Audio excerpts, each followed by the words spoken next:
Jake Asman Show will begin shortly. Thanks to all these great Patreon members who help support the show. Get your super chats ready. Jake will be here in just a moment. If you love the New York Jets, this is the place to be.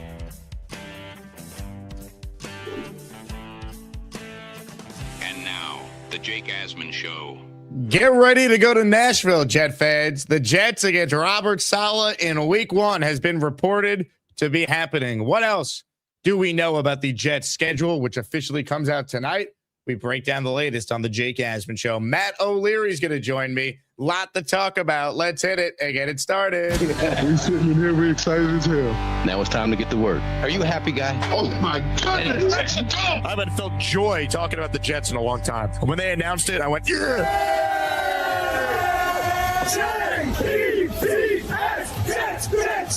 Let's go! A new chapter for the Jets has started. Aaron Glenn and Darren Muji are tasked with shaping the future of this franchise. Will they be the ones to finally get it right? We will be here for every step of the journey on the Jake Asman Show, breaking down all the storylines, every game, and everything in between. Please subscribe and hit the like button below. Super chats, baby. Cut the line. The Jake Asman Show starts right now. Here we go, Jet fans. Welcome in, everybody. It is indeed the Jake Asman Show on schedule release day. Welcome in. Click the thumbs up button if you haven't, and make sure you are subscribed to the channel. As always, we are presented by my friends at PrizePicks. We got a lot to talk about, and we say hello to our guy, Matt O'Leary, who joins us now. Matt, we knew it was coming, but it feels like it is pretty official. Multiple people have reported it, including Jordan Schultz, that the New York Jets will open the season in Nashville against Robert Saleh and the Tennessee Titans. Your reaction when you saw this was what? No brainer, right? You had to know this was coming. We've talked about it for a long time, pretty much ever since Robert Saleh was hired by the Tennessee Titans and then brought in pretty much every member of that 2022 and 23 Jets defense. So there's got a lot of revenge on the line with Robert Saleh, John Franklin Myers, Jermaine Johnson, Tony Adams, and on and on and on it goes. Can't lose this game. That's my initial takeaway is they got to find a way to win this one because they haven't had a lot of luck in these revenge spots last year against the Steelers and then obviously Darnold in Carolina in 21. I don't care what anyone says. Week 1 against Robert Saleh and the Titans is a must-win for the New York Jets if Aaron Glenn is going to survive the season. Lose that game, and it's over. That's how I feel on May 14th. This game means so much for the Jets season. Just like last year against Aaron Rodgers, they spiraled after that. This game means so much for the Jets. This is the ultimate revenge game. Saleh basically brought half the Jets' old roster with him to Nashville. All the coaches. You have the Jermaine Johnson trade this offseason. Everything Aaron Glenn has done this offseason has been to try and get the right coaches here, get his players here. If you go out there and lose to a guy who the Jets fired and then replace that guy with you, this just feels like one of those, oh, here we go again. And all the hope and optimism we're trying to find coming off a 3-win season, it's going to be tough to find. So people might think I'm nuts. How could a game in Week 1 be a must-win? Just if you're a Jet fan, you know the feeling of why this game is so important. So obviously, if they lose, I hope I'm wrong and they win Week 2 and, we can have a real season. But any Jet fan, if you are honest with yourself, you know how important winning Week 1 is going to be. This is a winnable game. There will be a ton of Jet fans making this trip, as there were a couple of years back when the Jets actually went in there and they won that game with Aaron Rodgers at quarterback. I plan to be there. I know you're planning to be there. We're going to have a big-ass Maniac meetup for this game. The Jets need to go out there and win this game. It is that important. I really believe that. Yeah, no, I think you bring up a lot of good points there, especially when you look at who's rumored in Week 2 with the Green Bay Packers. I know they have some injuries with some vets that, they might not be ready in the beginning of the year, but I mean, the Packers are a perennial playoff team, and that's a really tough home opener. So I don't think you can find yourself in an 0-2 hole. Like we see it seemingly every year with this team. They start out 0-2, 0-4, whatever last year was, 0-8, 0-9, whatever the hell it was. And you just dig yourself too big of a hole, and the season's over by the time you get to October. I don't want that to be the case with this team. And when you look at the opponents that you go through, teams like Tennessee, the Browns, the Raiders, the Cardinals, those are games you got to find a way to win if you're, again, trying to see if this team's going to actually take a step forward in 2026 and we're to believe, that they're in the process of turning it around. I'm with you. I think week one, I know there would be 16 more games after that, but it would leave such a sour taste, in your mouth after, coming out and losing against your former head coach and, staring 0-2 right in the face. It just feels like this is a game that is just paramount for the Jets to really get off to a good start, say that this year is different. And you just knew this was going to be the game. Like the NFL loves doing this. Last year it was Rodgers against the Jets. It was Sam Darnold versus the Jets in 2021. The second we saw, Buffalo's going to play on the road in week one, you knew that all signs were pointing to this being a real possibility. And then you knew the Giants were playing at home in week one. We got the Monday Night Football announcement the other day, so we knew the Jets were then going to open on the road. It just felt like this was coming. So if I'm Aaron Glenn, I'm immediately going through all the game plans I could put together now. I'm going through the tape of a solid defense with Frank Reich and getting my game plan together. I'm getting the tape on Brian Dable and what he runs offensively and putting together my game plan to try and stop Cam Ward. Like, this needs to be treated like it is a must win. Yeah, I don't care if it's weak. People are going to think I'm nuts, and that's fine. I am nuts. I root for this team and talk about them for 4 hours a day. I think this game is that important for the Jets. I really do. If we want to have a semblance of a season, they got to find a way to win this game. This is a winnable game. You have you might actually have the advantage at quarterback. I don't know what Cam Ward is at this point. First game for Saleh with a new team. First game for Dable with his team. Like, let's go, man. Like, find a way to win this game and get off to a decent start. Yeah, it's not like Saleh took over with the Philadelphia Eagles roster here. Like, this is a team that's in a similar boat to you. They were picking fourth in the draft this past year. The Jets had the number 2 pick. And I just ran through the teams that I thought are in a similar tier to the Jets. Like, you have to prove that you could beat these teams. And, I wouldn't care if it's, the Jets start 1-1, right? And it's against the Titans and the Packers. Like, well, they beat the Titans. Should we really be excited about that? Well, yeah, that's the teams that you're comparable to, right? You got to graduate from being a bad team yourself by beating teams that aren't expected to be very good. Obviously, it's going to be an emotional game for both sides. The Tavondre Sweat revenge game, Jarvis Brownlee revenge game. There's some factors for the Jets, too, here in this one. Comments, questions, super chats, cut the line. Schedule release day, baby. It is a big one for us Jet fans. And because of that, we have a big-time giveaway on our show. We're going to give away today a signed Curtis Martin helmet. So enter the Asmaniac raffle for your chance to win a Curtis Martin signed helmet. You can enter the raffle by gifting a membership if you're on your desktop or laptop, or sending in a super chat. $10 super chat gets you 2 raffle tickets, 20 gets you 4, 50, 10, 120, so on and so forth. When you enter for the Curtis Martin helmet, you're also entered in our weekly Saturday raffle that this week features a signed Darrelle Revis end zone pylon, Joe Klecko signed jersey, and a Wayne Krebet signed football. Here's what I've been able to put together so far. And Matt, you're the schedule guru, so if you have anything more you can add to this, you let me know. Titans week 1, home opener, Green Bay week 2. Let's focus in on that before we get to some of the other games that seemingly have been leaked through verified sources to this point. Green Bay home opener, not the home opener I was expecting. Your thoughts on this matchup? Yeah, this is a tough matchup, and I was kind of hoping they would get a bit of a softer landing, kind of like the old homecoming game in high school where you beat up on a team 60-3. Not that the Jets are in a position where they're going to put up 60 on someone, but a game that you feel much better about. Miami at home. You have the Browns. That could be a potential home one. The Raiders are also at home. The Vikings, I know they won more games than the Jets, obviously, last year, but I don't know what they're going to look like outside of the dome, and they have some question marks too. I would have rathered a game like that rather than a team, like I said before, is a perennial playoff performer and the team that has high expectations going into this season. So that's a tough one. And it's rare too, I feel like, to see an NFC team as the home opener. Usually, it's a AFC opponent or a divisional opponent. It feels like they always play Buffalo or New England early in this season at home. So a little bit surprised to see those ones later on in the season, and the Jets getting in what I would think is a tough matchup against the Green Bay Packers in week 2. Unclear who the week 3 opponent is at this point. Chicago early in the year. That's a fun road trip game for Jet fans trying to make the trip. If it's week 4, the weather shouldn't be too bad at that point. Browns week 5 feels like a very important game for this team if they're going to find a way to get some wins. Again, can you find a way to be 3-3 through your first 6? Get into October, post Columbus Day, and you're still alive and you're showing some fight and you got a chance.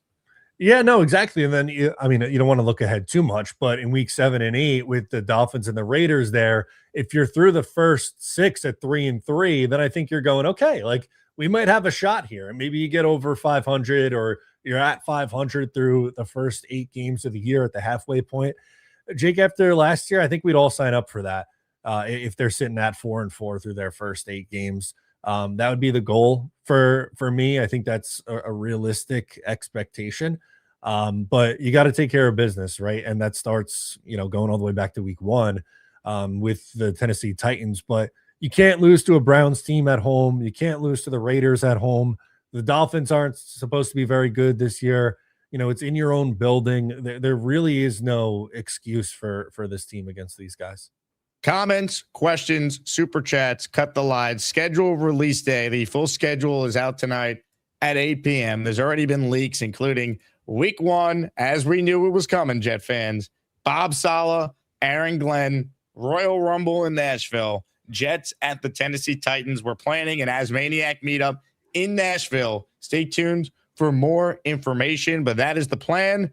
We will be in Nashville for the Jets and the Titans. We got some other games certainly to discuss, and I want to remind people that if you're new around here, you got to like the video and make sure you are subscribed to the channel. Tonight on the Jets Collective, join me, ESPN's Rich Samini, and Brandon Tierney. We're going live around 8:30 on the Jets Collective YouTube channel to react to the full New York Jets schedule. But right now, we're talking about what we know. What do you think about the current placement for that Raider game at home week 8? By then, I'd imagine Fernando Mendoza is starting, so we'll get Mendoza versus Gino and another revenge game angle there.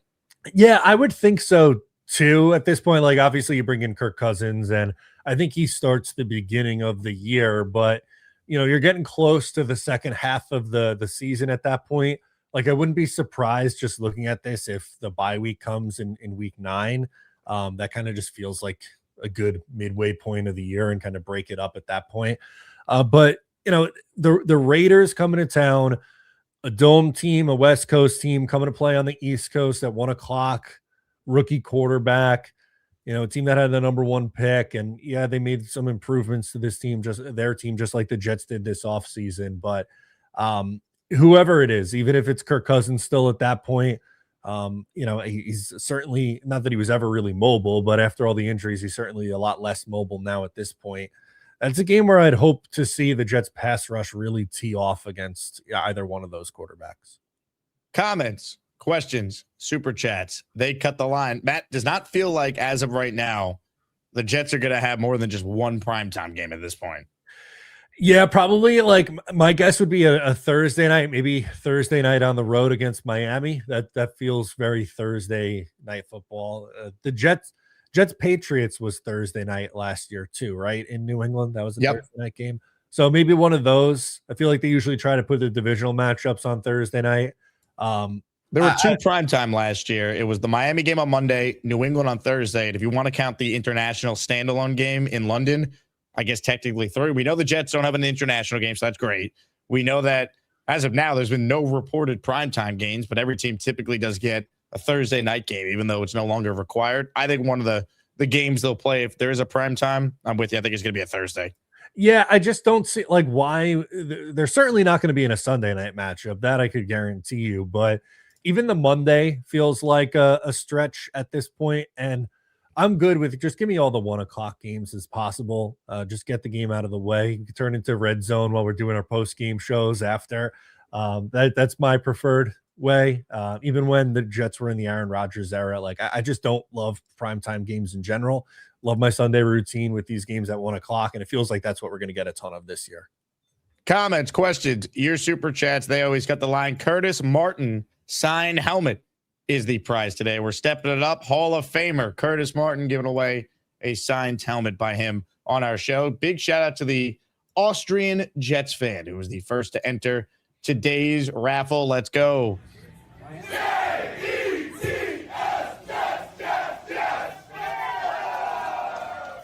We'll definitely hit on some other topics, but we're starting our show talking about some of the reported games that are out there. We get the full thing again tonight, Jet fans, so stick around for the Jets Collective this evening. And then tomorrow morning, I will break it all down on my channel, have more thoughts on what we know. Dan, the Jet fan, starts it off with this super chat. He's been a channel member for 32 months. Shout out to you, Dan. What are both your thoughts and opinions on being the 9th time in the last 10 years we finished on the road against a division opponent? I don't know if that's official yet, Dan, but I'm not surprised, nor do I think it really matters at this point. Honestly, I kind of hope that they finish with either Buffalo or New England, because imagine that last game of the year is against the Dolphins. That feels like the March for Arch Bowl in week 18 of the season. Yeah, you know what? Maybe I should have walked back the Thursday night against the Dolphins take from before, because forgetting they have to end against a divisional opponent in the final week of the year seems like it would make just too much sense to put the Bills and the Patriots, two playoff teams from a year ago, and maybe the schedule makers hoping rather that that's a game that decides who's going to win the AFC East, and they can flex it into the Sunday night spot. So that kind of feels likely that they would end the year on the road against Miami, and I certainly think that it's on the table. It could be for draft positioning at that point, although man, that Miami roster is really tough. So I think they'd have the better shot in the March for Arch than the Jets. One thing about Miami, they did extend their running back. So a good job by the Jets getting their deal done with Breece Hall, because Devon A-Chain just got a little more than Breece Hall. So all of a sudden, Breece Hall, third highest paid running back of all time. Well, now he's the fourth, because next guy up. So the Jets, I think, saved some money by getting the deal done with Breece when they did. And then you look at, the contracts that could be looming for, a player like Bijan Robinson or Jahmyr Gibbs. First time I've had you on since the Breece deal, Matt. I did think, the Jets were smart to get that done. Yeah, and not only in front of Devon A-Chain, like you said, but there's a lot of guys next year who are due new contracts. You just ran through them. And certainly Jonathan Taylor, Bijan Robinson, Jahmyr Gibbs, they're going to cash in, and that running back market's going to go even higher. So that was one of my takes after this contract was signed. One, I was totally good with it. You look at it, it's pretty much just guaranteed money in the first 2 years. But on top of that, I didn't want the Jets to wait, knowing that these guys would be cashing in next year on contracts. So I thought it was a wise decision that they were able to get it done. And I think it works out for both sides, honestly. Comments, questions, your super chats kept the line. Appreciate everyone hanging out with us here as we decode what we know so far about the Jets schedule. Appreciate everyone being here. Rasta Dread has gifted one channel membership to the community. So Rasta Dread has a shot at winning a signed Curtis Martin helmet today. Just don't let go of the rope. Oh, to the yeah. Appreciate you, Rasta. This one is from Aaron, who says, your prediction where to see the Chargers game being. I'm trying to go Jets. Also, week 1 win is so important for this team and fan base. Unclear, Aaron. I would just be making stuff up. I have no idea where they're going to put the Charger game. I think if you just kind of look at what we have on the screen, week 9 can make some sense, because unless week 9 is the Jet bye week, you have a bunch of home games in a row. So at Chargers to kind of break up home Dolphins, home Raiders, at Chargers, then home Bills could make some sense, or the bye could be there. Maybe post-bye week 11, week 12 could be a spot, but I'd just be throwing things out there. We have no idea. Yeah, I don't know, unfortunately. I've been checking my phone periodically throughout the show to see if I get any updates on the schedule, but it's been all pretty quiet on the Western Front here from the Jets, which I guess you could look at as a good thing. But yeah, don't know where that one ends up. It could be week 6, even if you want to go before that and split it up before those 2 home games back to back. But those are always tough trips going out for an East Coast team out west. That stadium is awesome, by the way. That's where the Super Bowl is going to be this year. Yeah, I love that stadium. It's beautiful.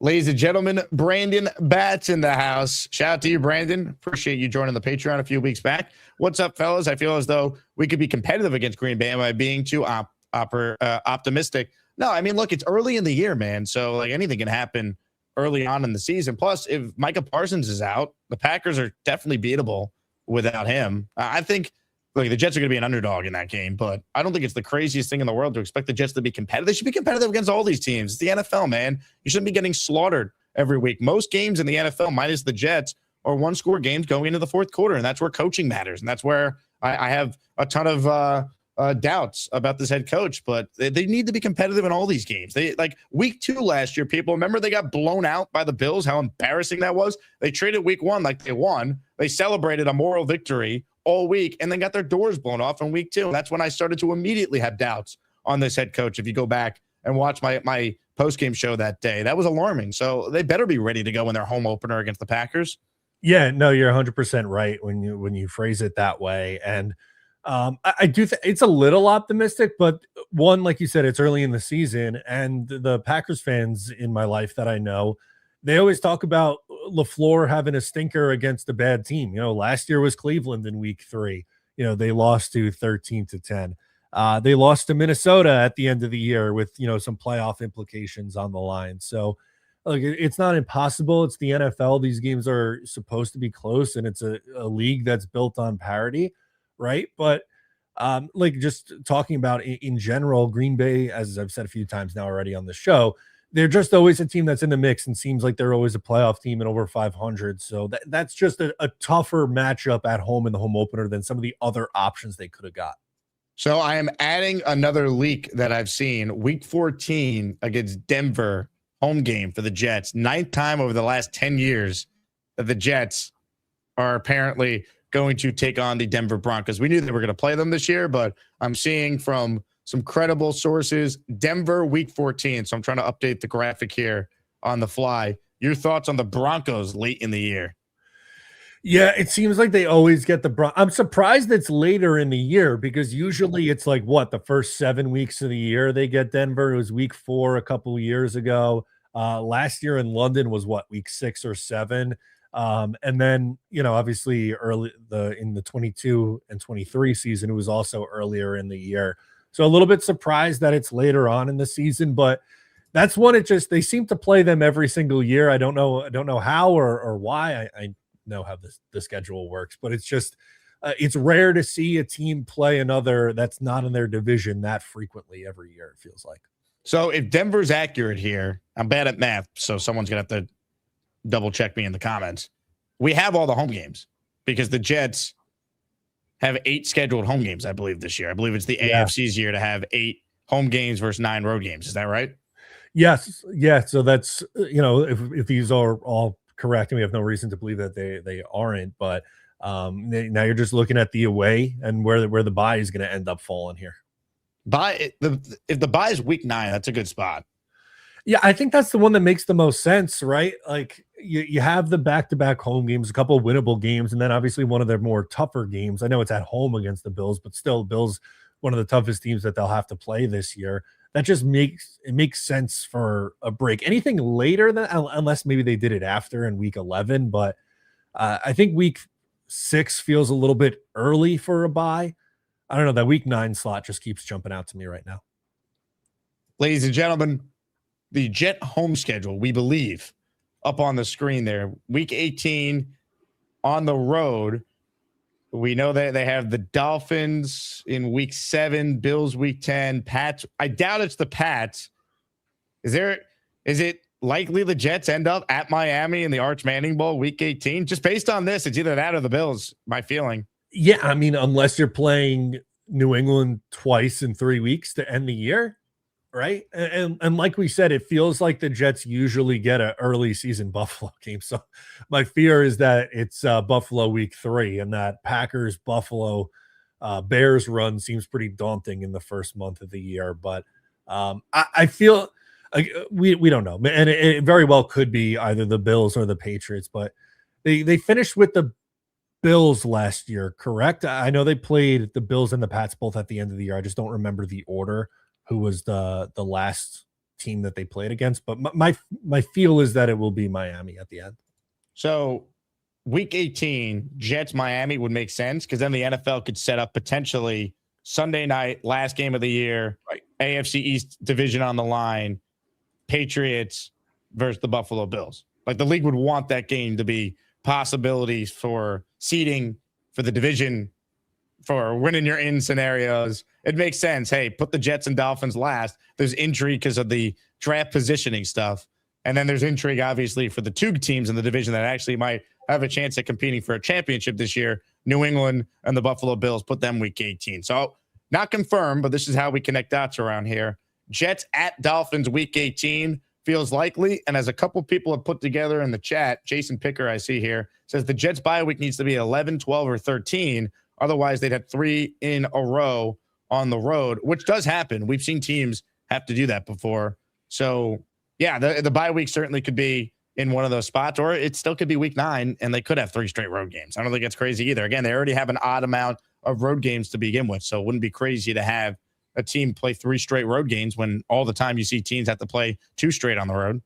Yeah, no, that's a good call out though, and something that I wasn't considering with that week 9 slot that we kept talking about. And it was, by the way, at Buffalo last year to close the year. So I don't think it's going to be at Buffalo again. More than likely New England or the Dolphins. But with the Patriots in week 16, that would kind of be weird if they finished with 2 of the last 3 there. But yeah, the bye is always interesting one. I know we care about the opponents, probably the most to do the wins and losses, but I'm always interested to see when the Jets get their break too. As Maniac group bye, should it be week 5 against the Browns, week 7 against the Dolphins, week 8 against the Raiders? It's going to be one of those games because that's early enough in the year where the weather's still decent.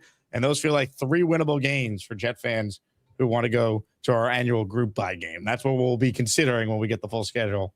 And that's lining up in October. And October is a beautiful time to go to a game. I think any of those 3 are a good choice because, like you said, it's winnable. Usually the Talking Jets crew, we do the home opener. So I'm a little nervous for Jets-Packers week 2.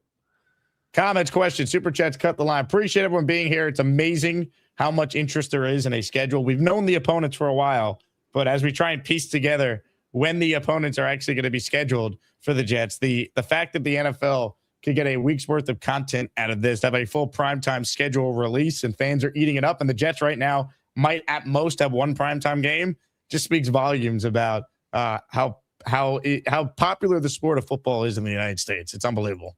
No, it is, right? That you could just get, like you said, a week out of the lead up to this. There's games on Wednesday now. The first time we'll have a Thanksgiving Eve game, and the season will be starting on Wednesday this year. So I think we'll get to a point where there's NFL just about 7 days a week pretty soon. 7 days a week. NFL football never ends, baby. Super chats, cut the line. But first, let me shout out a couple of gifted memberships. Curtis Martin signed helmet up for grabs on the program today. And the latest 2 listeners to enter for a chance to win is Robin Yathongs. Robin, you are in for 1, as is listener NYLI in Atlanta, who I met last year at our Tampa Bay meetup. So NYLI and Robin, this is for you.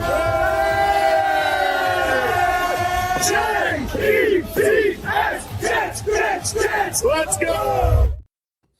This one here is from Dan the Jet fan, who says the bye week can't be week 12. Everyone plays that week. Is that true? What is that based on? I don't know if that's, I don't know. I don't know. There's a point in time where the bye weeks cut off where it's the range. It could either be, I think they start in week 4. But I don't know off the top of my head what that. If there's no buys after week 12, then it's week 12 and on, then okay. So then the Jet bye week's either going to be 6, 9, or 11 based on this. If it can't be week 12, the bye week will be either week 6, which not ideal because it's still early. You'd love it to be week 9 or week 11. Yeah, ideally. I think that's the week 9 or 11. And the 11 makes a lot more sense with that previous comment that was talking about the 3 games on the road in a row to break it up a little bit. Mimosa writes in, do we play an international game this year? No, but the Jets, did you see they did volunteer to go to Germany against the Lions? They wanted to be the team to go. Yeah, Woody loves these games, right? He's a former ambassador to the United Kingdom. He loves it when his team gets the attention, but I appreciate it because the Jets have a ton of fans overseas, which is remarkable because of how bad this team has been for so long. But selfishly, like I said, in the beginning of the show, I like the 1 o'clock games. So I'm kind of glad that they're all going to be here on U.S. soil. Schedule release day, baby. Unbelievable. The intrigue is off the charts. If you're one of the 400 people watching live, click the like button and make sure you subscribe to the show. Gangrene Beach Club tickets are now on sale. Join me and Matt O'Leary among everyone in the Jet universe, all in one spot, Saturday, July 11th at HQ2 Beach Club. Tickets on sale now. GangreneBeachClub.com. Matt, thank you for agreeing to be part of the first ever Asmaniac Speedo competition. I know you're going to really show out and perform well in a sea full of Jet fans on July 11th. I love this. Whoever made this graphic is absolutely fantastic. I'm pumped up, man. It's going to be a lot of fun. Getting out to Atlantic City, hit the blackjack table maybe before going out to the pool. Yes, I can't wait to gamble with you. That's gonna be great. I love it. It's a lot of fun. I've been already talking to a bunch of friends who want to go. So make sure to get your tickets, man. I'm really excited for this. Just $25, which is way cheaper than what the normal general admission price is. Lou B's the man. He waived all the ticket fees, so it's just straight up $25. It gets you in to the event, and it's gonna go from noon to 6. And if you want to stay at Oceans, you can. If you want to stay at a different Atlantic City property, you certainly can. All you need to get to our event at HQ2 is just a ticket, which is $25, and you can get it now at GangreneBeachClub.com. Tickets are selling fast. I've been blown away by how many tickets we've sold already, which is just a testament to how special this great fan base is. So check it out. I mean, Green Bean's going to be there. I'm excited to see what Green Bean is going to be like. Green Bean Island. He's going to try and get everyone there to buy into this Jets winning 11 games and going to the playoffs mantra. He's been preaching on Talking Jets. Well, yeah, he has been preaching it. The cutoff is when training camp starts. So this is going to be his last push to get as many people onto Green Bean Island as humanly possible. So, man, look at that list, man. So many awesome Jets creators, beat reporters. It's going to be a fun day. Ladies and gentlemen, come see Matt O'Leary in a Speedo. If that won't get you to buy a ticket, maybe nothing will. All right. We'll do some calls coming up. Appreciate everyone who's tuned in. Shout out to Eddie, who I see he got his ticket yesterday. Eddie, looking forward to meeting you. By the way, Dan the Jet fan says week 12, there's no buys that week because it's Thanksgiving. Everyone plays. That actually makes sense because you have a Black Friday game. So you have no teams be on the bye, and then bye weeks, I believe, can resume week 13, and that might be the cutoff for bye weeks after the fact. So that actually makes sense. The NFL doesn't have enough teams for their Sunday slate if you have Thanksgiving where you could have 3 games plus a Black Friday game. So that's 4 already. You can't have teams on a bye if you're going to try and get a game, a full 1 o'clock, 4 o'clock slate for that Sunday. And then that Monday, you still need a game. So that actually makes sense. So I'm going to call my shot. The Jets bye week will be week 11 after they play the Bills. Yeah, that makes a lot of sense. I think that makes a ton of sense. And now the Wednesday game too for Thanksgiving week. So It's going to be ton of football that weekend, which is a blast. So I'll eat my body weight in turkey and mashed potatoes and just enjoy some football that week. Comments, questions, super chats cut the line. Veteran Jet fan says we desperately need some 4%ers AI beach photos. This is not AI, Veteran Jet fan. I mean, come on. Yeah, that was taken in my backyard last year. Come on. Yeah, Matt O'Leary has been preparing for this moment for an incredibly long time. I mean, this is what it's all about. Did you see that Robbie Sabo and Frankie V have both agreed to be part of the Speedo competition representing Mel's Army and the Bailey Bros? The tramp stamp. Oh, that's beautiful. How did Robbie take that? I'm sure he saw that on his weekly spot. Yeah, he's excited. He's pumped. He can't wait to be there. Beast and Mad Max, they have their rivalry, but they're going to put it aside to be a part of this thing. It's going down, man. The Beast in the Speedo is a look, man.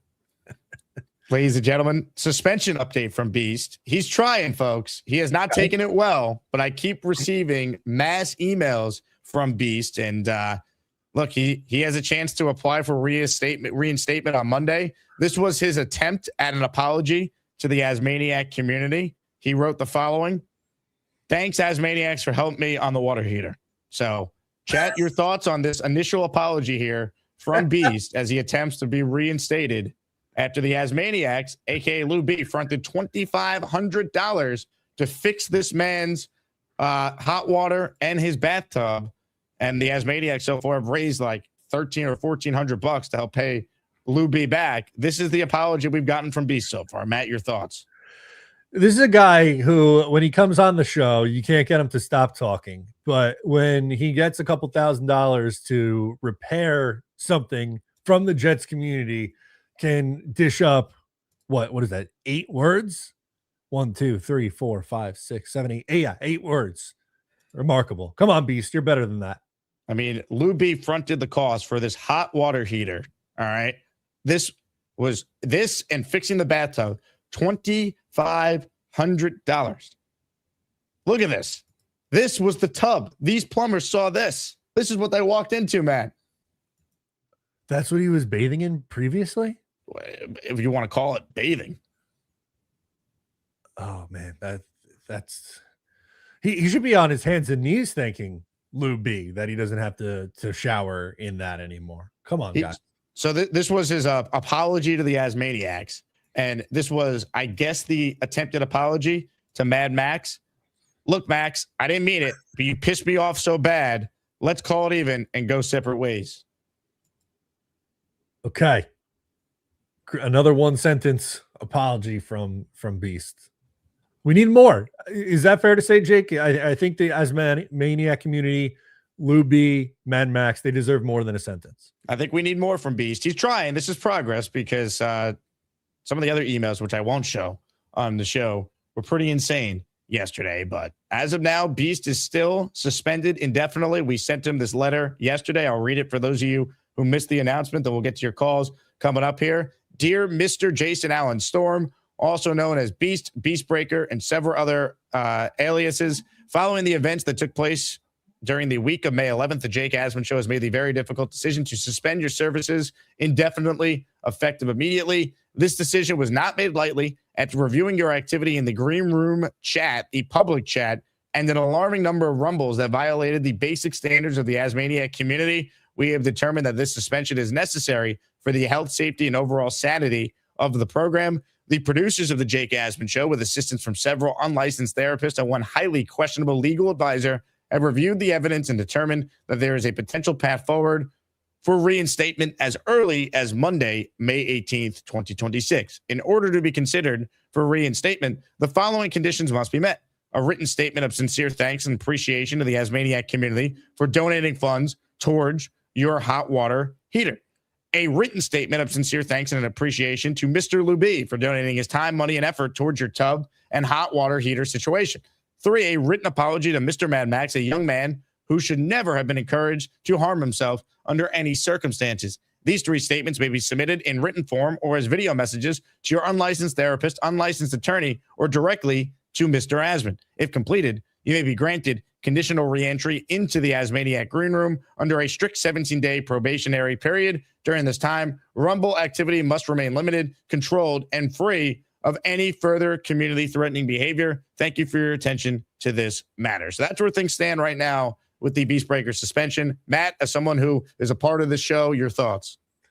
Yeah, I think this is totally fair to expect this from Beast. These apologies. I don't think it's acceptable what he said to Mad Max or the lack of appreciation for Lou B in the community. We like Beast here. I'm a Beast fan, but we just got to be a little bit self-aware here.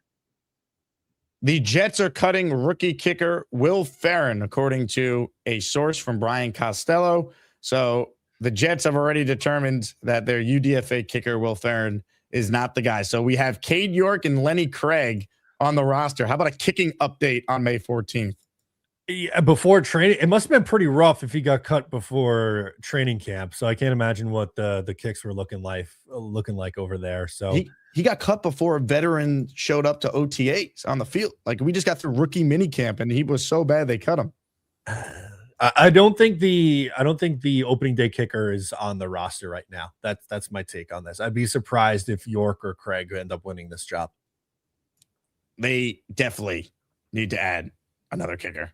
I mean, someone out there that gets cut. Maybe they're in the UFL right now. We need to add to this competition. It can't be Cade York and Lenny Craig. No. Isn't Daniel Carlson still available? Like that's a guy who's at least been solid for most of his career with the Raiders. How about the Packers? They released McManus. Give him a chance. That's why I got torched for just saying maybe there's a chance you work him out. But I mean, have we seen Cade York? He's worse. Yeah, it just kickers are a lot like relief pitchers. It's year to year. You just don't know, which is why Nick Folk, who has been so good forever, I love what the Jets for the most part have done this offseason. I agreed with a lot of what they did. That's the one move I will not understand. Just pay a little extra and keep Nick Folk. You have more cap space than any team. Keep Nick Folk because you're going to need him if you're going to try and scratch out 8 wins, 9 wins to try and have a real season. Yeah, it matters, right? They were elite on special teams last year. If we want to see this team overachieve and go over on their win total at 5.5, you got to have another really good special teams unit that you can't afford to lose games because of kicking this year. The margin's not, big enough. Jet Life Angel is the latest Asmaniac to enter today's raffle, which is a signed Curtis, my favorite Martin helmet, up for grabs. This is for you, Jet Life. Let's go.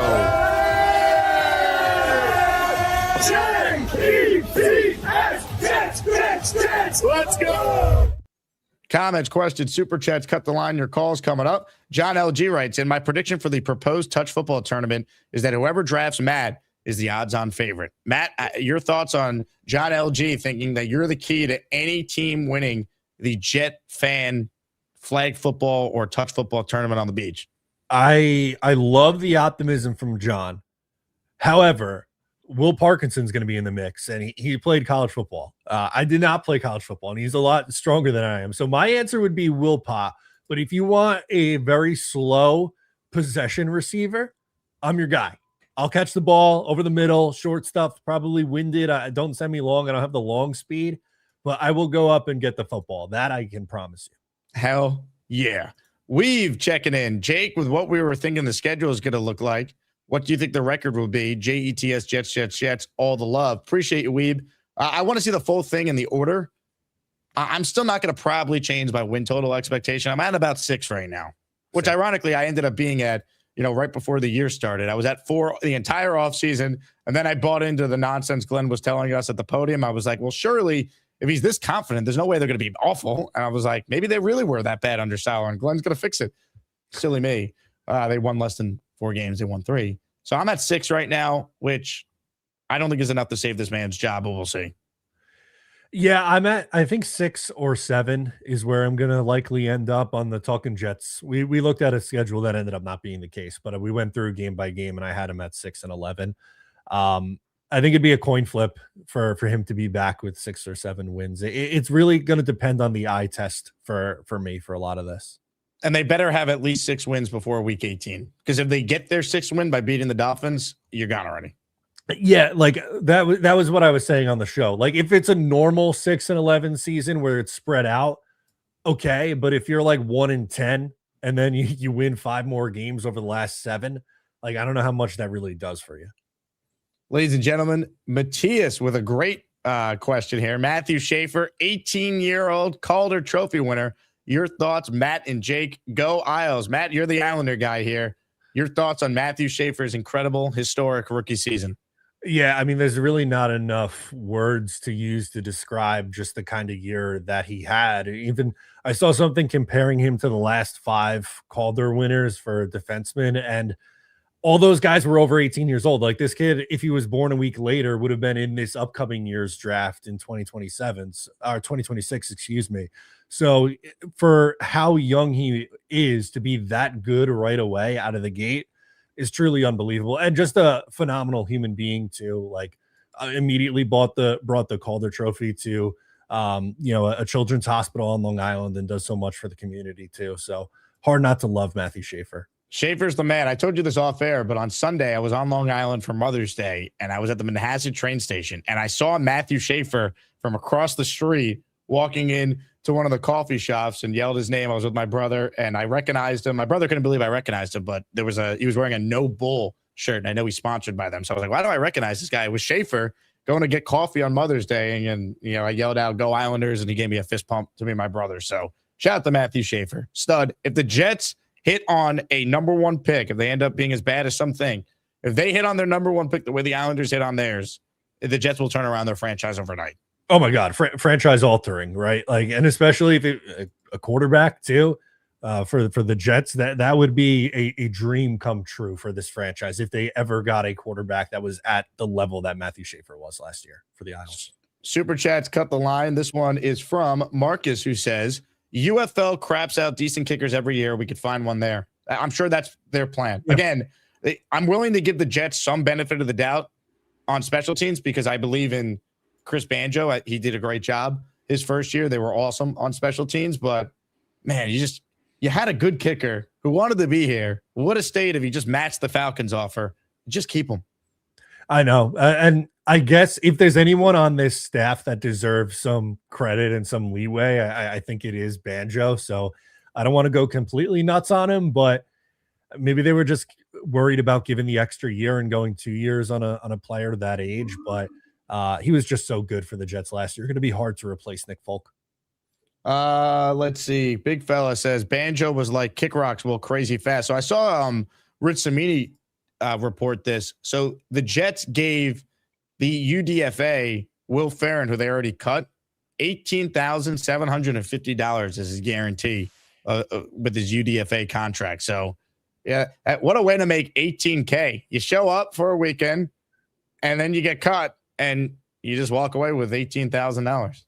Yeah, that's not bad, right? For a weekend of work. What? How many balls do you think he actually kicked over the weekend? You go to a couple meetings, right? Would he kick maybe 12 balls over the course? It was probably more than that, but you get the point.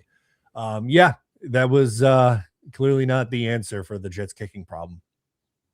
Let's see. Bino says we have Jenny Craig at kicker. Any relation to Jenny Craig and Lenny Craig, Matt? Could be, even though it's spelled a little differently, but maybe you never know. Lou B or Mimosa says Lou B should get that $260 vest Beast bought as part of his thank you. God, Lou B deserves a medal of freedom for having to deal with this. Look at this. That's disgusting. Look at this. Now, what's brand new hot water heater installed? He dealt with 2 different plumbers over the course of 2 days. One basically resigned after seeing the place after day 1. I don't blame him. What's this vest, the $260 vest we're talking about here? He wore it on the show last week. It's tough to describe. It was just a classic Beast being a 90s, metal band rocker. Gotcha. Okay. Fair. Hit the like button if you're just tuning in. Ryan Kramer checks in. I'm available to be cut for $20K this weekend if Muji needs a fall guy. I'm available to do anything for $20K this weekend as well. So if anyone out there has a gig where I could work 3 days and make $18.5 thousand, I'm in. I'm right there with you, Jake. Big fella. 18K, that's like 7 water heaters. Unreal. For those who still want to contribute to the fund, I'm compiling all the money. I don't want to shout everyone out because some of you have chosen to remain anonymous, which is incredible. But Venmo me, Jake-Asman or Zelle, AsmanJake at Gmail, and I'll make sure all the money will go to Lou B, who fronted $2,500 for Beast Breaker to get hot water in his home. And this was the best thank you we got from Beast. I did thank him yesterday. For the future, if I do intend to get married, he is my first inductee to being on my wedding list. Shut up. I talk. So not only do you need to thank Lou B, you need to thank everyone who has donated to try and help you have hot water in your home, which you now do. Thanks, everybody. Thank you. Leave a message. Leave a message. You can't make this up if you tried. You really can't. Oh, man. Brian checking in. Beat Salah at Swiss cheese. Packers defense 2-0. I love the confidence. We're going to beat Salah, and then we're going to beat the Packers, who are a Super Bowl contender. I hope you're right. The Jets start 2-0. Let's start the campaign for Aaron Glenn to be the coach of the year. Coach of the year. Playoffs, baby. Let's go. They're ending the streak if they start 2-0. I can hear it now. I'm in, Brian. I hope it happens. Bino writes in, Josh, the day 1 plumber, now in heavy therapy. Yes, we learned the plumber's name was Josh. He couldn't come back for day 2. Day 1 was that bad. I mean, if I saw that tub, how do you not turn around and walk right out? What does the rest of that place look like if that's what the tub looks like? I don't know. I don't know. I don't want to know. I don't know. Some scary thoughts there. Kevin writes in, the plumber needs a session with Big Fella now. Yeah, our resident therapist, the Big Fella, doing his thing. You're absolutely right, Kevin. All right, let's do some calls here before we say goodbye to Matt. Let's say hi to Doug on the bed with his usual Thursday AM call. Hello, Douglas. I missed last week. I couldn't miss 2 weeks in a row. That would be sacrilegious. And also, selfishly, I would like some games that aren't at 1 p.m. so I don't have to wake up at 3 a.m. in Australia every morning. You picked the wrong time to move. The Jets aren't good enough to get primetime games. I know. I mean, it's a 1 primetime game, and we'll have a couple West Coast games, so I'll have to wake up at 6 instead of 3. But could we get like maybe 1 or 2 Monday night game and 1 Thursday night game so I can watch a game at a normal time and not 3 in the morning? But you guys don't think that's going to happen, do you? I think you're in for a tough one, Doug, with your wake up times. I'm shit out of luck there. Also, Do you think the NFL is sitting around like, man, the Jets aren't expecting this one? Week 1, Tennessee, they're not going to see it coming. When we've all been seeing it coming for like since the schedule. Like, no, they do this. This goes back even to before Darnold and Zach Wilson were head to head week 1. They did Revis against the Jets week 1 in 2013. Yeah, it's like I feel like they're just like, oh, they're not going to see this one coming, and then yeah, there it is. The surprise is the Packers week 2. That's my surprise with the early schedule leaks we've seen. Yeah, guys, I don't know about you guys, but I see what's that? 8 games or 9 games? I see 9-0 right now. Don't you? Do you? No, You blind? Well, yeah, actually, I am. Doug. I'm here for it. I'm not with you, but I hope you're right. You guys, why? I mean, I think so. I live in Boston right now. I think more and more. I don't like listen to the Diana stuff. It's hard. I think it's a more and more like a chance that Vrabel isn't the coach than it was like when it first came out. I still think he will be, and I think the only way he isn't the coach is like he says, "I'm stepping away from the team to deal with all this personal hoopla." But I think the Patriots are going to have a bad year. What do you think by like bad year from like 14-3 to 9-8 or like? I think 9-8, 8-9. I think they exceeded expectations last year. I mean, the schedule, and now you're gonna have all the distractions. Like imagine if the roles were reversed and this was the Jets head coach. How much crazier it would be right now. Well, I mean, if the Jets were coming off a year where they went to the Super Bowl, we'd be defending Mike Vrabel. We'd be like the Pats fans that gave him a standing ovation at the season ticket holder event a couple weeks ago. I know, but like we don't need to pretend otherwise. By the way, I love the people being like, "Oh, Pats fans are such scumbags. They're giving a standing ovation to a guy who cheated on his wife." We would all do the same thing. We don't care. We want to win. If Mike Vrabel was cheating on his wife and the Jets were winning, we would not care. People are so insane with their like, "Oh, he's a bad." He's and newsflash. Sorry. He's not the only guy in the NFL that is cheating on their significant other. Sorry to be the one to have to share that with everyone. I said to one of my coworkers who was a Patriots fan, I said, if the Patriots had won 5-12 and were awful last year, do you think he'd still be the head coach right now? And he said, I don't know about that one. But it's good. They went to the Super Bowl. And it's like, he's a good head coach. That's the only reason why he's still there. But yeah, I do think the Dolphins will suck. I think the Bills will be the Bills. So but I'm not saying the Jets are going to make the playoffs or anything. I don't think they're – I think they'll go over on their win total. I think they'll win over 5.5 games. I could see them winning 6 right now, so I think they're going to go over 2. So I think I do like I've seen on Badlands talking about there has been a shift in Glenn. He has like eased up a bit. He's gotten better with the media. He's not as abrasive and rough as he was in the first year. So you think he got his teeth kicked in. He won 3 games. No, I'll do it. So I was on the train like I was more on the fire Glenn train than keep Glenn train, but like. I guess the one good thing you can say is like all the players seem to love him. So like I guess that's good, but I don't know. Great. I'm trying to be optimistic. It's hard. Also, I looked up a picture of Lenny Craig just to see what he looks like. Not what I thought he would look like. Okay. What does he look like? Do the same. You guys do that. So you're making me Google Lenny Craig in May, and that's where we're at from a content standpoint right now. Okay. Let's see what we got here. Why is that, Doug? Yeah, Doug, tell us why. I was not expecting him to be of African American descent. Well, African descent. I don't even know if it's African American. African German, I think it was. Kickers can't be black, Doug. Is that what you're telling us? I did not say that. I said I did not. Sounds like that's what you're saying, Doug. No, actually, is there a black kicker in the NFL? That's not what we're talking about, Doug. No. What's wrong with Lenny Craig? Whoa. I didn't say there's anything wrong with him. I said I didn't expect for it. That's what I didn't expect for him to look like that. I didn't say there's anything wrong with him. Look at his calves. I'm sold. Lenny Craig's going to win the job. Look at those calf muscles. My God. It's like that. What's those thighs? But no, it's similar to he was like in like a European league. It's similar to like the Saints kicker they got from the Gaelic football. He's jacked too. I see a picture of him. I think he'll be Cade York. I think you could beat Cade York, Doug. I could not, but I appreciate that. I appreciate it. Hey, I don't know why the Jets didn't give you that late round UDFA call because, you got the hand size, Matt. This is what I'm saying. That's why I got to take my talents to Atlantic City to play in the Jets content creator flag football game on the beach. Also, off topic, does Beast Breaker have like multiple diseases after sitting in that bathtub? That was the most disgusting thing I've ever seen in my life. Well, you didn't think this looked clean? Jesus, it's like that's some mold, rust, probably shit. Like, what isn't on that bathtub floor? That looks like greatness to me, Doug. That bathtub probably was like kill myself. That's what the bathtub was thinking. Like, put me out of my misery. Well, the first plumber was not back for day 2. I don't blame him. I do not blame him. Yeah, Beast Breaker kind of scumbag. Not kind of scumbag move, man. Well, he's been suspended and he's going to learn his lesson. I don't think he's going to pay him back. I don't think you're ever going to get a call in from Beast Breaker again. I think that's highly unlikely. Wow. Well, unless you unsuspend him.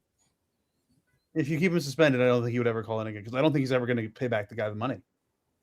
Well, we're not expecting a payback, but we just want him to acknowledge the gesture of Lou in the Asmaniac community. I don't think he'll do it. Well, he's in the chat right now. He goes, "How disgraceful. I'm glad I'm listening to Haley's comment." Yeah, I don't think he'll do it. Well, I got some breaking news for you, Doug. Get ready. Breaking sports news on the Jake Asman Show. The latest attempt at a Beast Breaker written statement apology. Thanks, Lou, for water heater and the Asmaniacs for helping me out with the water heater. To Max, let's call it even, shake hands and go separate ways and say goodbye and never speak to each other again. Thanks. Matt, your thoughts on this apology? It does feel like we are improving here. The initial apology says, "Look, Max, I didn't mean it, but you pissed me off so bad. Let's call it even and go separate ways." And now we have to Max, let's call it even, shake hands and go separate ways and say goodbye and never speak to each other again. Thanks. It's a slight improvement. I think we can do a little bit better. I mean, look, I think this is significant improvement by Beast. We're getting closer. Monday's still a few days away. He's got time. I'm sure he'll get there by Monday. Look, I think we're making some real progress here. All right, let's do more of your calls here. Joseph is next up on the show. Hello, Joseph. Hello, how you doing? Joseph. What's up, Yo. Joseph? Hey, so I just want to say I'm gonna be in that Nashville game in Tennessee. Yes. So I actually texted my wife and was like, hey, probably gonna get tickets once they release the schedule. But then if you're gonna go do the group buy, I'll just wait for that. I'm not going to do a group buy for that in all likelihood. We'll do a group buy for one of the home games. Okay. Road games, we'll do like meetups planned. Like we'll have a thing for the night before. We'll have a tailgate day of. We'll have info on all that. All right, awesome. Because I live in Kentucky, so I'm only like 4 hours from Nashville. So, nice. So I'll be there. Hell yeah. I was gonna try to go to the beach party you guys are throwing, but I was like, there's no way I can get up there. Oh, come on. You don't want to see Matt in a Speedo? That's actually the reason why I declined to go. No, I'm just Really? kidding. I'm just kidding. I'm just kidding. I'm just kidding. But yeah, no. So yeah, I was gonna try to pull some strings and get up there, but I was like, there's no way I can. Come on. We need you there. The Jets Collective will be there in a Speedo. Yeah, I know. It's just so I have a friend that I can stay with. The problem is he's gone that week already on vacation. And then on top of that, I was like, I'm not about to drive up there or fly up there and spend all that money. I've already went on a cruise this year, so I was really looking forward to that Jets cruise. Unfortunately, it got canceled, but I know we didn't get enough interest. The team I know. Season. And then there's I think I am on Green Bean Island. I did text that the other day. Yeah, I'm on Green Bean Island. I was actually the one that did the super chat that said I did it pre-draft. I was on Green Bean Island when he first mentioned it. But my cousin thinks I'm insane. And there's one other thing I wanted to say to this whole Beast thing, if I may. So I've been an Asmaniac channel member technically only for a month because I had to renew my subscription. I canceled my card. But I've been following the Jake Asman show since since Aaron Rodgers' first year in the spring. So it's been quite a while. And one of the things I really liked about your show, Jake, was not cursing and all that, because I'm an Uber driver. So usually I'm in the car, I pick up people. Oh, God.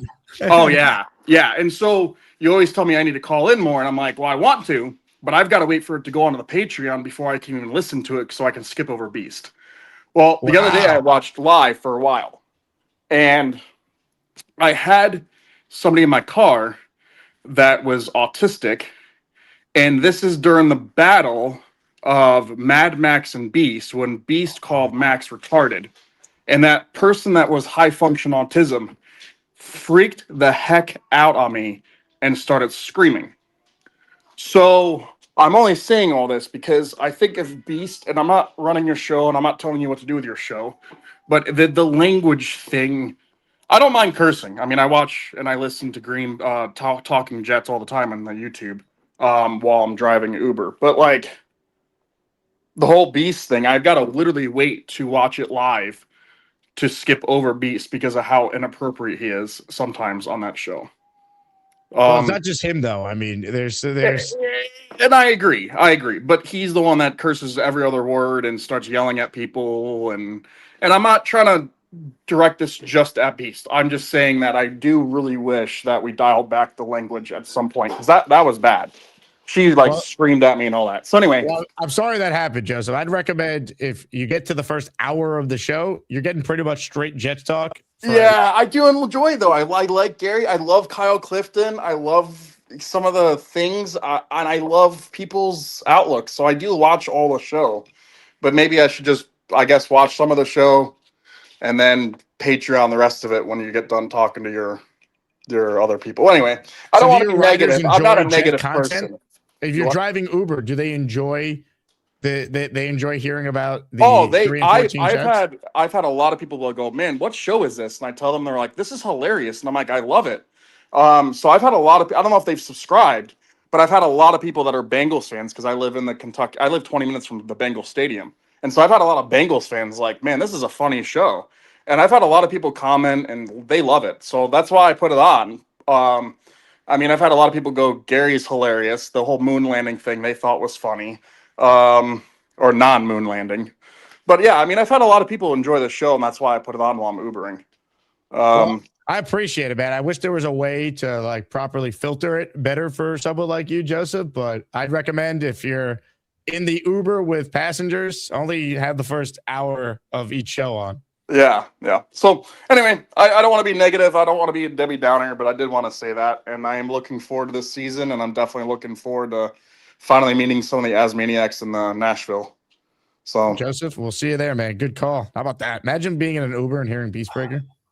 No, I can't. What a tough situation too for him driving the car and Beast sets off your passenger. You can't make it up.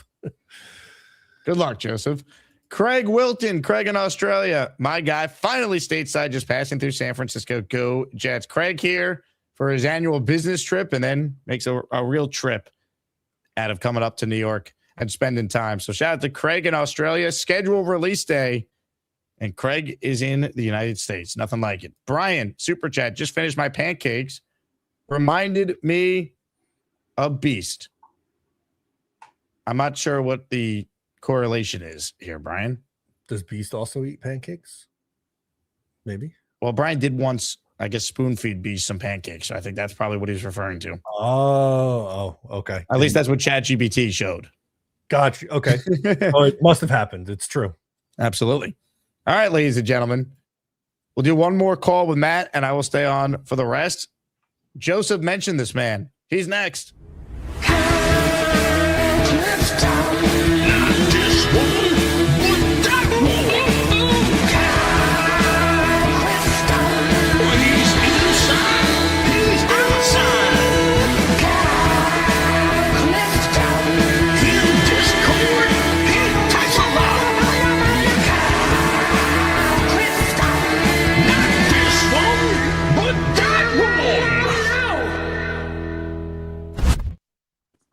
I love you too, Joseph. He did love you. So, yeah, I don't know if you had a chance to check out Beast on Boy Green this morning. No. It was an all-timer, like stream of consciousness. It was what they call when you have like a sit down at the YMCA uptown, a wide-ranging conversation. That's what you got from Beast this morning. How long did Paul leave him on for? He had him on forever. Oh my God. Forever. And but it was entertaining. what he said was despicable, and probably there's not a place for it, but you kind of understand exactly what the draw is when you let him go like that. The one thing I'll say is all the people that complain about peace, you're the same people that are watching Jet content in May. Like, what do you want us to do? Yeah, right. Yeah. Anyway, looking at the schedule, I got the feeling that the league thinks that giving us the Bills at the season finale in Orchard Park is hilarious, because I can see this coming a mile away. I'm ready for pain, Kyle. That's my expectation, and I'll be pleasantly surprised if they get out to a good start to give us a really good season. Yeah, I mean, we gotta beat the people that are in front of us, and no matter how it's ordered. They need to win week one. People think I'm nuts for calling it a must win. I really believe, I don't just say things for a reaction. That's not how I do it. I believe week one is a must win for the New York Jets if we're going to have a season this year. Yeah. I mean, especially considering we've gone to great pains to bend to, Glenn's idea of what this defense should be. Let's impose our will on a second-year quarterback, and they really don't have the skill players to go in and they don't impress me very much. The Titans, no. So that to say that's a must-win for a team that's should be desperate to keep their head coach and change the perception of them throughout the league. It's not hyperbole. It's time. Let's start logging some wins here. Yeah, I mean, some of the there are a lot of soft spots throughout the schedule that kind of oases where we can grab a win and kind of right the ship after. I don't see any murderer's row stretches from what's been leaked already, like we've had the last few years. So it's time. It's time to put our money where our mouth is. For years and years and years, we thought we had talent, and for whatever reason, we couldn't put it together and put a product on the field and get the wins. Now we were told, okay, this is going to be a total rebuild, but we've got the right people in place. Glenn's learning on the job, but Muji knows what he's doing. Enough. Just start winning some ball games. Let's go. I like some of the players they brought in free agency. I love the draft. Let's see the results on the field. That's all I had, guys. Kyle, excellent call. Win games, man. That is the goal for the Jets, to win football games. It's a novel concept. Just be a normal NFL team. That's my goal. Be normal on offense and defense. Don't be historically bad. Don't be bottom three, and take a step forward. Super chats cut the line. This one is from Brian, who says, Jake, before Matt goes, give him a beast bang. Ladies and gentlemen, Matt O'Leary, here is a beast bang for you. Bang! I love it. I love this show. Matt, we will see you in Atlantic City. Gangrene Beach Club. Can't wait. I will be there. I don't know. I don't think I'll look that good in a Speedo as this animation has me, but maybe a regular bathing suit, tank top, a lot of sunblock. I'll be there. Can't wait. Matt O'Leary on YouTube. Subscribe to him there. And then will you be tweeting the full schedule when you get it like you seemingly do every year? I really hope so. We're coming down to the wire here, but like I said, it's been very quiet. I've sent out the feeler text a few times and have gotten nothing back, but I'm still hopeful. Love it. Can't wait, Matt. You're the man. I'll talk to you soon. All right. Thanks, Jake. Matt O'Leary with us there in his weekly spot. I'm staying on for the rest of the calls. And for those of you just tuning in late, we got a great giveaway today. A signed Curtis Martin helmet is up for grabs.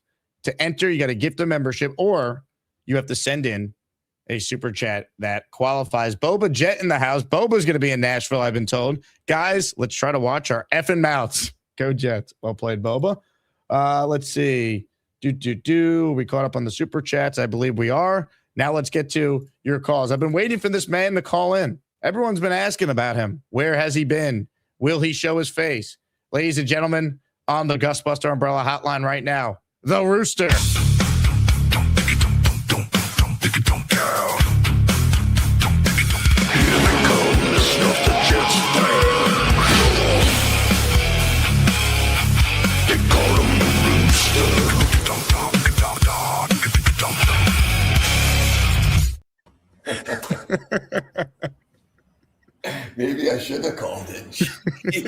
Christ. Gator says to me, he's like, Rooster hasn't called in. We have this new intro ready for him. And I was like, I'll find out where he is. And you told me you were at your son's college graduation. So congrats to your son on graduating Q's. Yeah, it was a unbelievable weekend. Tarico spoke. He was fantastic. He just, besides, he could speak. He just got it, related well to the kids. It was unbelievable. It was really a great weekend. Well, I didn't think I'd be a dancing rooster. I mean, I know I'm the rooster for my life, so we'll take it. Thank you, Gator. I've always been the rooster, and I embrace it. I want to say a quick thing on this Beast Breaker before we get into some sports. Thank you for your Venmo, by the way. I'll make sure Lou gets that. Very kind of you. First off, to Jay Quest, he's one of my favorite callers, and I understand his reaction. But let's talk about this Beast Breaker. Jake, if you go to the zoo and there's a lion den and you jump in, what's going to happen? Probably going to get eaten. You go to SeaWorld. Hey, look, mommy, it's orca. And you decide you want to swim with it. Most likely, he's going to drag you to the bottom. The Beast Breaker is a beast. We prod him. We make videos of him. We attack him a little. And then when he attacks back, we get insulted by it. I don't get insulted by anything Beast Breaker says. Whatever he says. It's part of the show. It shouldn't bother anybody. Nothing he says is off limits. Okay? And I get you, Jay Quest. I understand you. But we have to look at Beast a little different. We can't take the entertainment we're getting out of it and then all of a sudden say, wait a minute, don't call him that. Who cares what he says? Whatever he says, he says. And I've been kind of consistent with the thank you part with the Beast. This man cannot verbalize it for whatever reason. He tries to, and at the end, he has to make the joke with thank you very much. He just can't say it. I'm not a shrink. I don't know what the reasons are. He's 43, lives in the attic right now. And I think that second hour of the show, and Beast is a big part of it, we can't be insulted. I don't think he should be banned for anything he says because he's kind of a good sport. He takes a real shellacking here. That's just my opinion. And as far also, Lou B is a saint for what he did. But I'm 55 years old. I have 2 kids. Sometimes in life, we do what's called charity. And what Lou B did for this man was charity. And sometimes you do it. We don't need a thank you. We do it to help this man because the man's got issues. And I don't care. He does. He's working him, but down there, there is a soft side in there. I think we all know that. So absolutely, that's my take. That's my take on the Beast. I want to go a quick Nick take. I'm thrilled that we're going to get Cleveland because I don't think they guard for real. I don't care about their scoring. I'll throw Bridges on one of their guys. I'm not worried about Hart. I know it's not over, but I think Cleveland's going to finish them off. Something wrong with Detroit. They don't play Durant. It's something just isn't right now. They're a one-man wrecking gang. We'll take Cleveland on. And, I'm excited for that Knicks series. The week off, I don't care about worrying about being tired. Every day OG gets is a great day for the Knicks rest. Get him fully healthy. The jet point is very simple, that schedule. I agree with you. Not knowing the TBD game, assuming that's a hard one, we need to be 2-3. We need to beat Tennessee. We need to beat Cleveland. And I'm not sure what the TBD game is. If you come out of that first 5, let's say the TBD is Buffalo. You're 2-3. You're right there. But you have to beat Tennessee. It's a huge game. People think I'm nuts for calling it a must-win, but it sets the tone for the entire season. The entire season. If the schedule is accurate, where you're going to play Green Bay, you have Chicago in week 4 waiting. Like, where are the wins coming from? Like, you got to get to week 5 with at least 2 wins. So then if you beat the Browns, you're having a real season. You're alive going into October. You're going to have meaningful games. Like, you got to get out to a There's no excuses to losing to Tennessee. There's just none. I don't care. There's no excuses. They're not good. That means if you're going to lose to Tennessee, you're probably looking at 1-4 maybe. Then it's a spiral. You have to win that game. You have to treat it like it's your Super Bowl. Now, the only good thing is, for whatever reason last year, they showed up week 1, even though they didn't win that game. So maybe, but they have to treat that game like it's your Super Bowl because most likely the Packers are going to be a tough game at home. But you beat Tennessee, you have a little momentum. Who the hell knows what happens? I completely agree with that. I'm glad to be back. I like the chicken. I'll chicken you. I will give out my Rooster lock of the day. It's an anti-Buffalo Sabres. The fans are losers. The city's a bunch of losers. The Canadians had a terrible bounce against the wall. Take the Canadians tonight. They find their way. The Rooster's out. Wow. Dump it on Buffalo. Rooster, what a call. You're the man. Hit it.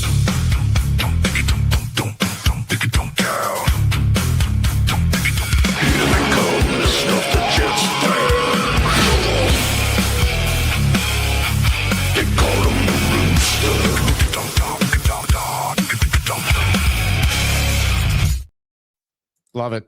I was dying when Gator sent it. Look, shout out to Buffalo for even being in the playoffs and winning a round. That's like the Jets ending their playoff drought and then winning the wild card round. We'd be giddy. 2-2 that series. Game 5 tonight in Buffalo. Rooster on the Montreal Canadiens. And as far as the Cavs and the Pistons go, let that go 7. Good job by Cleveland winning on the road last night. Their first road win of the playoffs. Let that go 7. Let them beat each other up. So at least we know going to go 6 now. And then if you're the Knicks, you take your chance. All right, last chance to get in on today's show. We are, of course, talking about some of these schedule leaks. We will have much more this afternoon. The Jets yesterday signed Tim Patrick for basically a deal slightly more than the veterans minimum. I think it's a good signing by the Jets. I think Tim Patrick's a guy that is a solid number 4 or 5 depth piece receiver. They needed something like that. So that to me made a lot of sense. I don't think anything with that move is that surprising. They needed another receiver. Right now, it's just Isaiah Williams and Arian Smith behind the big 3, if you want to call it that, of Garrett, Omar Cooper Jr., and A.D. Mitchell. So add some veteran leadership and some depth in the room. I thought that signing made sense. That broke yesterday during our second show. We are presented today by Cheers.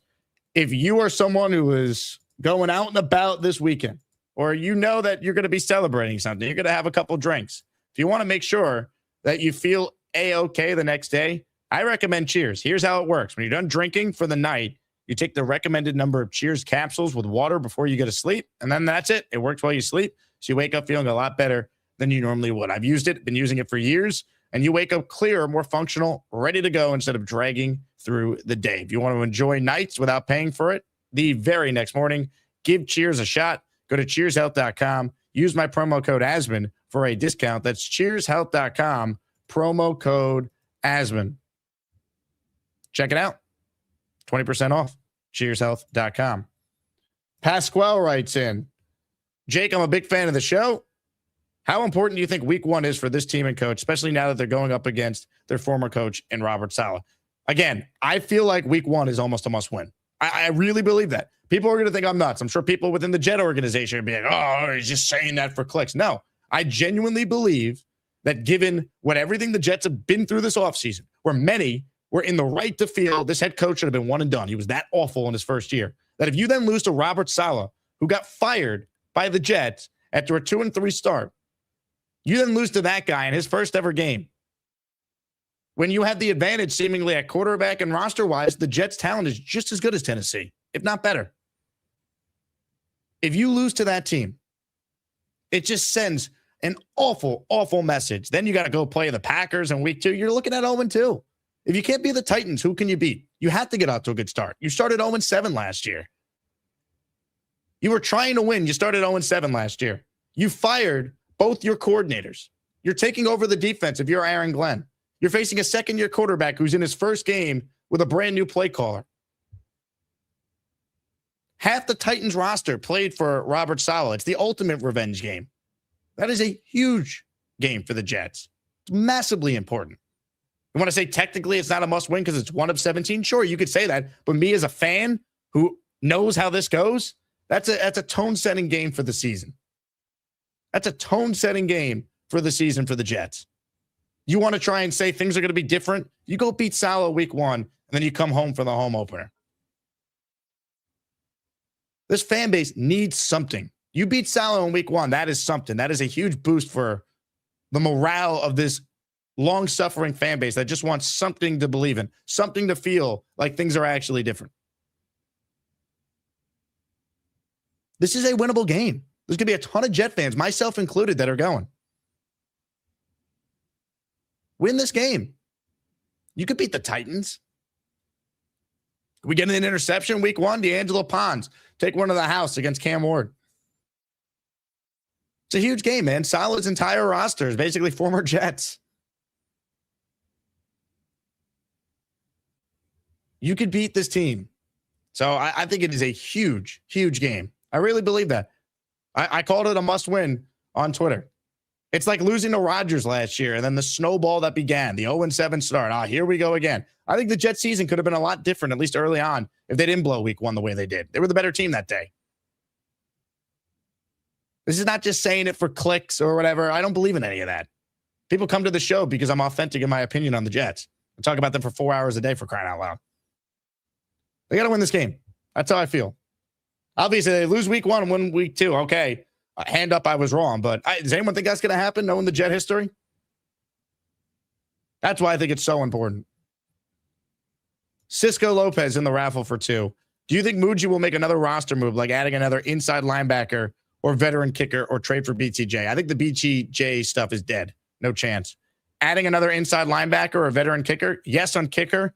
And linebacker, 100% is still in play. Could be a veteran trade. Right? Last year, they used late day 3 picks, and they got Harrison Phillips here. They got Jawan Briggs here. Maybe they do that at linebacker this year. Because they're thin at linebacker. You got Davis, Sherwood, and after that, you got a lot of unknowns. Maragoa, Walker. These guys are special teamers. They need another depth linebacker move. They need the Tim Patrick of linebackers added to their team. Dan the Jet fan says, I'll be there. Only $120 round trip from Southwest Florida. It's a great city, too. I was there for the draft in 2019.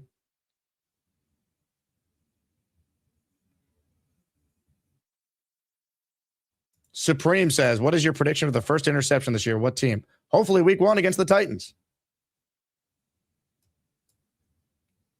Can we end this streak? Ted says the Packers lost to the Panthers and Browns. Pump the brakes. Great. That doesn't matter to me. We're talking about the Jets. They got to win this game. Jason in Jerusalem up next on our show today. Hello, Jason. Hey, Jake. I agree with the previous. I don't think the kicker's on the roster now. Perhaps one of the guys who doesn't win in the Giants competition or the Colts competition, for example. I see no reason to sign anybody now. Take somebody off of another team when they get cut. Same way we got Jason Myers. I don't think their kicker's on their team either. I agree. I mean, Ben Sauls or the guy in the Colts who got injured last year that we had for a cup of coffee, the Notre Dame kicker. I forget what his name is. I don't even remember him. Schrader, I think. Spencer Schrader or something like that. Anyway, 11, 12, and 13, those weeks, I would love it for the Jets to have both of those games on the West Coast. No reason for them to make 2 trips out there. Let them be, the bye week and then Arizona and the Chargers, or Chargers, Arizona, and then the bye week. That's what I think is the perfect for them. Let them stay out on the West Coast for next, and have all their practices there rather than making 2 trips out there. I don't hate that. I don't know if they'd stay on the West Coast though. A number of teams have requested that in the past. Belichick used to request that when they would have 2 teams out on the West Coast. He would ask the schedule makers to please give them back-to-back weeks so they could just find a place and stay there. Yeah, I feel like I feel like it's possible. I don't think we have enough of a sample size to know what Aaron Glenn's philosophy on something like that is. Granted. But I agree with you. We need to get a win week 1. It actually reminds me a bit of the first year with Mangini, where they started at Tennessee. And everybody was expecting Tennessee to walk away with it because they had Vince Young as their new rookie quarterback and Kerry Collins, who was going to hand them the ropes. And Pennington comes in after injury and just dominates in that game. So I'm kind of hoping that we have a repeat of that. The schedule reminds me of it a bit. I think that's a good call. Let's hope it's Chad Pennington, Chris Baker in 06. Now it's Geno Smith to Kenyon Sadiq in 2026, 20 years later. So the Giants' full schedule just got leaked. They end against the Eagles at home. So it is confirmed that the Jets are going to play on the road in the final week of the season. The Giants are home week 3. So that tells me the Jets are probably on the road week 3, unless the Jets are playing primetime. Week 6, the New York Giants are home against the Saints. Jets probably, unless that's their bye week, which feels a little early, but it is possible. That tells me the Giants are probably, if they're home week 6, that means the Jets are probably on the road week 6. Week 9, the Giants are at the Eagles. So the Jets could be home that day, but they wouldn't have 4 straight home games, right? So week 9 is the Jet bye week where they're on the road.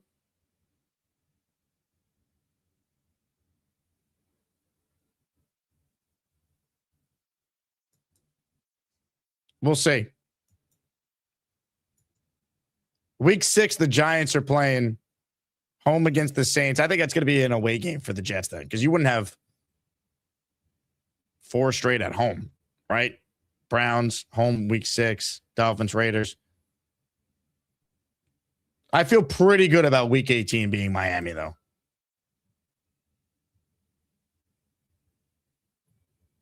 So we'll see.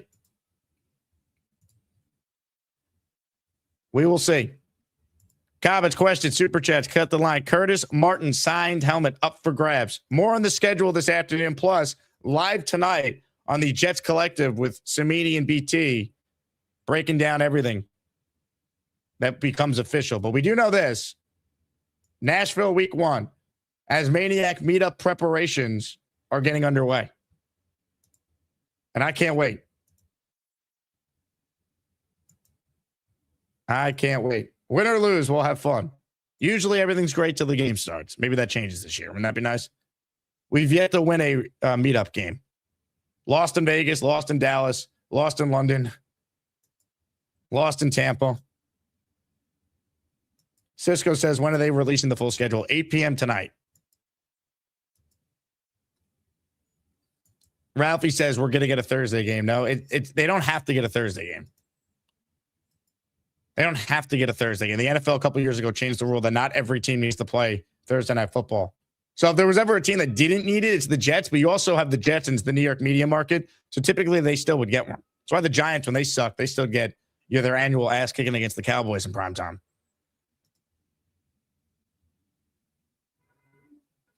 But week 1 feels incredibly important. It really does. I will call it a must win. That's how I feel about it. Cannot lose to Salah week 1. Cannot. The Jet fans getting a little crazy. Gator says we ruled the Halloween meetup. Well, that was a home game. I'm talking about a away game. We did the Jets did win the Asmaniac meetup when we did the game against the Texans on Halloween 2 years ago. 2 years ago, the Jets were great on Thursdays, and they lost every game on Sundays or any other day. Dark Knight Steve wants to know, what's the date for week 1? I believe week 1 is September 13th. We will confirm that right now. But I believe week 1, Jets at Titans, is Sunday, September 13th. That is correct. Yankees are actually hosting the Mets that day, too, at the same time. Cisco says butt fumble was on a Thursday. It was on Thanksgiving. Ralphie says order a lot of Cheers product for Nashville. Oh, we're going to need plenty of that. Plenty of that. It's getting crazy. This was Tampa last year.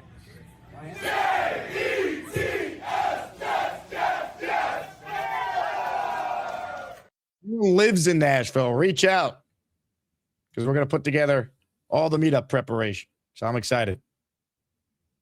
I am excited. A lot to look forward to. Hopefully, we see some wins on the field. That would be something, huh? That'd be outstanding. All right, fun first show. I'm doing 2 more today. We'll be live in the afternoon.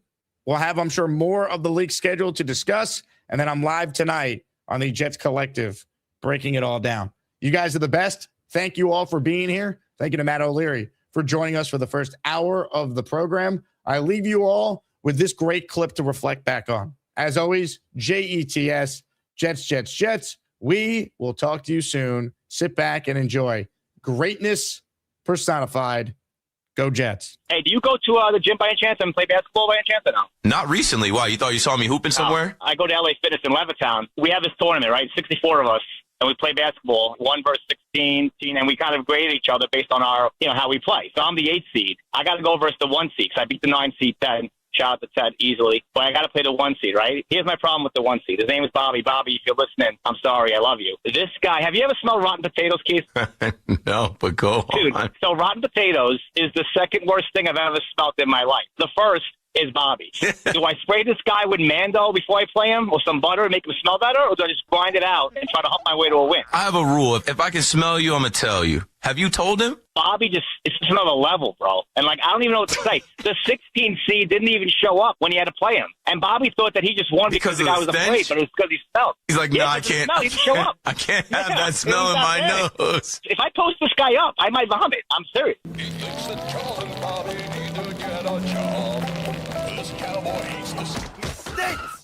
It's 10 times worse than rotten potatoes. Thanks for the call, man. There's enough humans that smell like rotten potatoes on the subway. Well, first of all, I'm not a trade, you asshole. Yeah, you are. You are. You're a fucking asshole, too. So you, asshole. Watch your fucking mouth. That's the end of that rumble. Jesus. Oh, my God. He's more likable than you fucking old cunt. Fuck yourself, you piece of Go shit. fuck yourself. Fuck you. Well, that escalated quickly. Jesus. Come on, gentlemen. My mother wants to know who I'm talking to. I'm on StreamYard, Mom. I'm on YouTube. Hey, Mom! The meatloaf! Charles, you're the best, dude. I can't. Mom, the meatloaf. The meatloaf! Mom, meatloaf. Hey, here's the deal. Just got no chance unless you click on that like button. And you got to make sure you subscribe to the Jake Asman Show. You don't, you can get the f*** out. Now let's go, Asmaniacs. We're built for this shit.